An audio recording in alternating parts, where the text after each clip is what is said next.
Hello दोस्तों, motivational movies में आपका स्वागत है। आज हम आपके लिए 2019 में रिलीज हुई मूवी द एरोनॉट्स को एक्सप्लेन करने वाले हैं। ये मूवी सच्ची घटनाओं से प्रेरित होकर बनाई गई है। कहानी की शुरुआत 1862 से होती है और हम लंदन में एक साइंटिस्ट को देखते हैं जिसका नाम जेम्स ग्लेशियर है। ये कहानी तब की है जब वेदर का पता लगाना लोगों को इम्पॉसिबल लगता था। उन दिनों में जेम्स इसी विषय पर रिसर्च कर रहा था।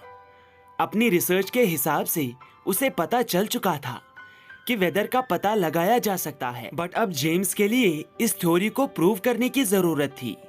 इसलिए जेम्स रॉयल सोसाइटी में अपनी इस थ्योरी को प्रूव करने के लिए फंडिंग मांगता है, लेकिन उसकी थ्योरी सुनकर रॉयल सोसाइटी में मौजूद साइंटिस्ट उसका मजाक उड़ाते हैं। जेम्स उन्हें समझाने की बहुत कोशिश करता है, लेकिन सभी लोग वहां से उठकर चले जाते हैं।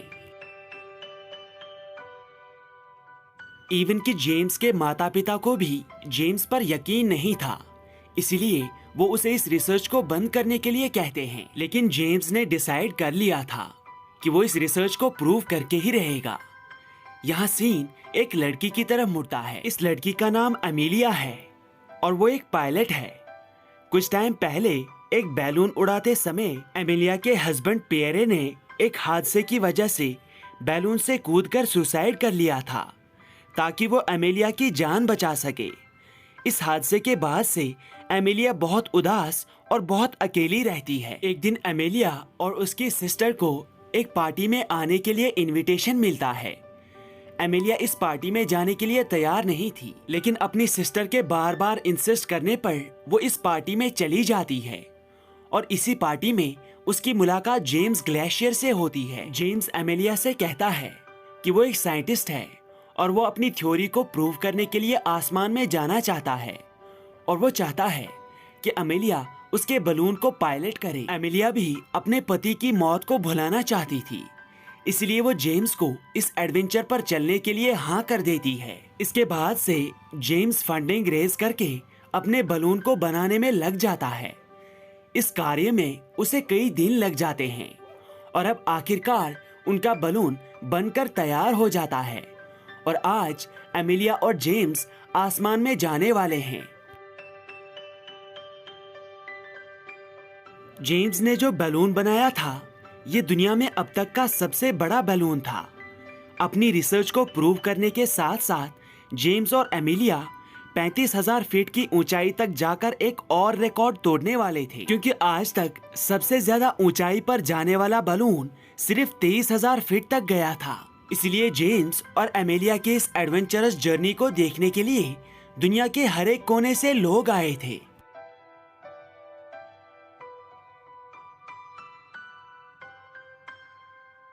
कुछ देर के बाद जेम्स और एमिलिया का बलून टेक ऑफ करता है और इनका सफर यहाँ से शुरू होता है। जेम्स अपनी रिसर्च के लिए सारा डेटा कलेक्ट कर रहा था, वहीं एमिलिया उस बलून को पायलट कर रही थी, यानी वो उसे हवा में उड़ा रही थी। इनके कैलकुलेशन के हिसाब से इनके इस पूरे सफर में इन्हें 90 मिनट लगने वाले थे, लेकिन आसमान में थोड़ी ऊंचाई पर पहुंचने के बाद ही इनका बलून बादलों के एक तूफान में घुस जाता है। इस तूफान में इनका बलून चारों तरफ घूमने लगता है और इस घुमाव की वजह से जेम्स के सर पर नीचे गिरने की वजह से चोट लग जाती है। इस तूफान की वजह से एमिलिया बलून के बाहर लटक जाती है।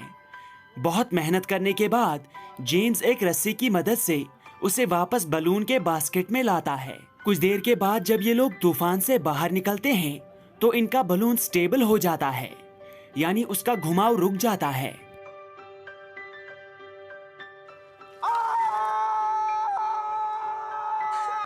तूफान से बाहर निकलने के बाद जेम्स और एमिलिया बहुत खुश होते हैं।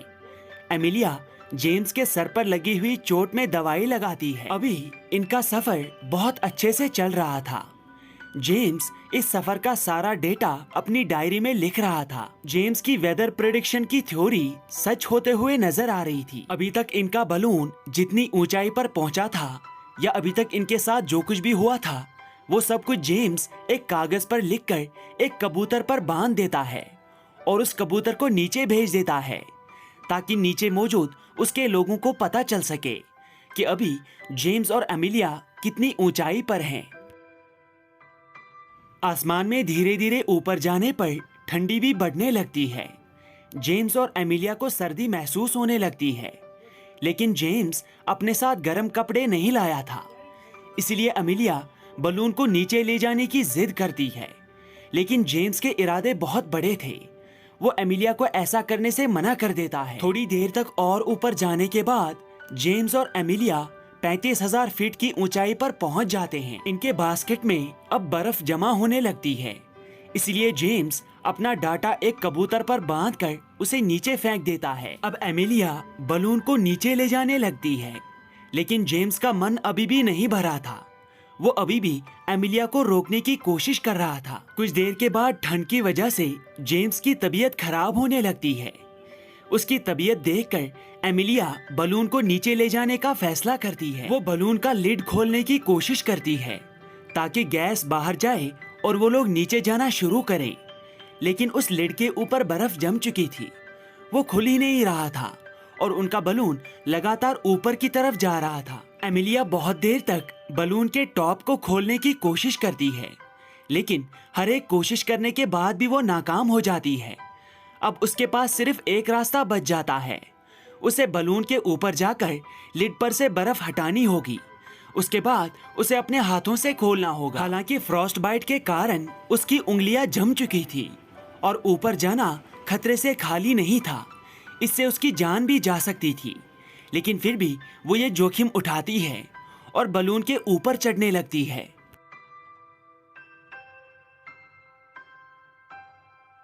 कुछ देर के बाद वो बलून के टॉप पर पहुंच जाती है, लेकिन बलून का ढक्कन पूरी तरह से जम चुका था। इसलिए एमिलिया अपना जूता निकालती है और उसे उस ढक्कन में फंसा देती है ताकि उसमें से गैस लगातार बाहर निकलती रहे। लेकिन बहुत सर्दी की वजह से एमिलिया वहीं पर अनकॉन्शियस यानी बेहोश हो जाती है और बेहोश होने की वजह से एमिलिया बलून के टॉप पर से नीचे की तरफ फिसलने लगती है। लेकिन सही टाइम पर उसकी आंख खुल जाती है और वह बलून के साथ बंधी हुई एक रस्सी को पकड़ लेती है। बहुत मुश्किल से एमिलिया वापस बलून के बास्केट में आने में कामयाब हो जाती है। बास्केट में आने के बाद वो जेम्स के पास जाती है और जेम्स को जगाती है। खुशकिस्मती से जेम्स अभी जिंदा था। बलून में से लगातार गैस बाहर निकल रही थी, जिस वजह से इनका बलून भी धीरे धीरे नीचे आ रहा था। पूरी तरह से होश में आने के बाद जेम्स को ये रियलाइज हो जाता है कि उसकी थ्योरी एकदम सही थी। वेदर के चेंज होने से पहले उस चेंज को प्रेडिक्ट किया जा सकता है। 18,000 फीट की ऊंचाई तक आते आते इनके बलून में से बहुत ज्यादा गैस निकल जाती है, जिस वजह से इनका बलून बहुत तेजी से नीचे आने लगता है। जेम्स और एमिलिया उस वाल्व को बंद करने में कामयाब हो जाते हैं, लेकिन अभी भी इनकी स्पीड कम नहीं हो रही थी। इसीलिए जेम्स और एमिलिया अपना सारा सामान नीचे फेंक देते हैं ताकि वो अपने इस बलून को हल्का बना सके। जेम्स को अपने सारे इक्विपमेंट्स भी नीचे फेंकने पड़ते हैं, लेकिन इसके बावजूद भी उनका बास्केट हल्का नहीं हो रहा था। अभी भी उनका बलून बहुत तेजी से नीचे आ रहा था। ऐसे हालात में जेम्स के दिमाग में एक आइडिया आता है। वो उस बास्केट को बलून से अलग कर देता है, क्योंकि बलून में बहुत ज्यादा वजन होता है। लेकिन ये वजन कम होने के बाद भी बलून की स्पीड कम नहीं हो रही थी। जेम्स और एमिलिया अभी भी बहुत तेजी से जमीन की तरफ आ रहे थे, लेकिन तभी जेम्स के दिमाग में एक आइडिया आता है। वो बलून की नीचे वाली रस्सियों को काट देता है, जिससे बलून एक पैराशूट में बदल जाता है और उनकी स्पीड बहुत कम हो जाती है। अब तक वो जमीन के बहुत पास पहुंच चुके थे। लैंड करने पर वो पेड़ों के साथ टकराकर एक जगह खुले मैदान में गिर जाते हैं। जमीन पर बहुत फोर्स के साथ गिरने की वजह से एमिलिया और जेम्स दोनों जख्मी हो जाते हैं। कुछ देर के बाद एमिलिया और जेम्स दोनों एक दूसरे के पास आते हैं और एक दूसरे को सहारा देते हुए अपने घर की तरफ निकल जाते हैं। जेम्स की कामयाबी और एमिलिया की इस बहादुरी की खबर अखबार में छपती है, जिसके बाद सभी लोग जेम्स को पहचानने लगते हैं। हालांकि रॉयल सोसाइटी में भी सभी लोग जेम्स की इज्जत करते हैं। सभी लोग जेम्स के लिए तालियां बजाते हैं। मूवी के आखिरी सीन में हम जेम्स को फिर से एक बार बलून में देखते हैं और अब की बार भी उसकी पायलट और कोई नहीं बल्कि अमीलिया होती है।